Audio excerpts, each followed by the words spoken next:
थोड़े दिन पहले तक कासिम सूरी साहब के हवाले से सुप्रीम कोर्ट की एक रूलिंग आई, आपका वोट ऑफ नो कॉन्फिडेंस जो है वो कामयाब भी सुप्रीम कोर्ट के इंटरवेंशन के हवाले से ही हुआ। आप लोगों ने बड़ी वाह वाह की और उस वक्त जो तनकीद पीटीआई कर रही थी अदलिया के हवाले से इदारों के, तो उसकी आपने बड़ी तनकीद भी की। लेकिन आज आपको जजेस की अपॉइंटमेंट के ऊपर भी एतराज है, आपको 3 फाजिल जजेस के ऊपर भी एतराज है, उनके सो मोटो जैसे और बेंच बनाने की तश्कील के जो इख्तियारात हैं उनके ऊपर भी एतराज है। तो मैं ये जानना चाह रही थी कि ये वजह है कि मर्जी का फैसला आता हुआ दिखाई नहीं दे रहा था, या डिप्टी स्पीकर की रूलिंग के हवाले से कानूनी जवाब और भी बहुत से मौजूद थे कि वो काबिल कबूल नहीं हो सकती है, तो फिर इदारों के साथ महाज आराई का खान साहब का रिकॉर्ड तोड़ने की ये कोशिश समझा जाए इसको? कल से सिंध हाई कोर्ट में हम हड़ताल कर रहे हैं। ये किस मेरिट और आइन और कानून की बात करते हैं कि सिंध हाई कोर्ट के आप 3 ऐसे जजेस को जो आपको पसंद आए आप उसको लेके जाएं? ये तो ना मेरे बाप का मुल्क है ना किसी के बाप का मुल्क है, ये मुल्क 22 करोड़ लोगों के बाप का है और इसको चलाएंगे हम आइन और कानून के तहत। जजेस के खिलाफ हम नहीं है, ये 3 अफराद जो हैं ये अदलिया के खिलाफ हैं, आइन के खिलाफ हैं, जमहूर के खिलाफ हैं, पार्लियामेंट के खिलाफ है, 22 करोड़ लोगों की खुश। कौन जिम्मेदार है इस मुल्क में महंगाई का? कौन जिम्मेदार है कि जग घसाई हो रही है? कौन जिम्मेदार है इसका?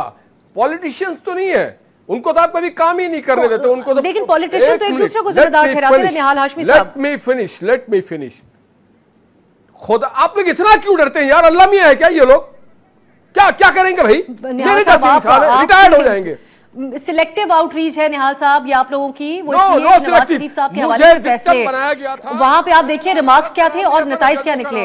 ये इनकलाब आज क्यों याद आया आप लोगों को जब आप पंजाब के इंतखाब में हार गए? सिंपल सी बात है, मेजॉरिटी हासिल हुई, उनको बनने देते वजीर आला? नहीं, क्यों बनने देते? इस मुल्क में ये मौका परस्ती नहीं है निहाल साहब।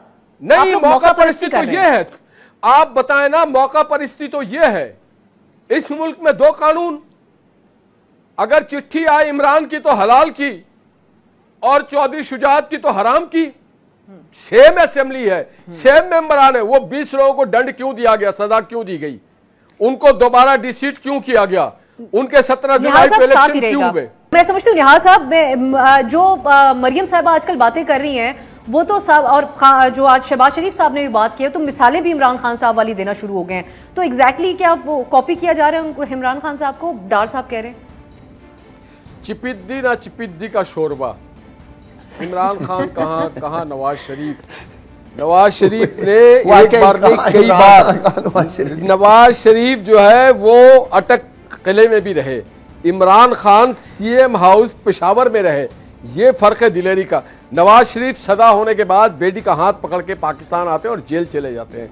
नवाज शरीफ 150 से ज्यादा बार जेल अदालतों में जाते हैं और सरे खम तस्लीम होते हैं इस मुल्क की अदालत के ऊपर और आइन के साथ, मगर ये हक हम रखते हैं, फैसलों के आगे हम सरे खम तस्लीम नहीं है, अदालत के आगे है।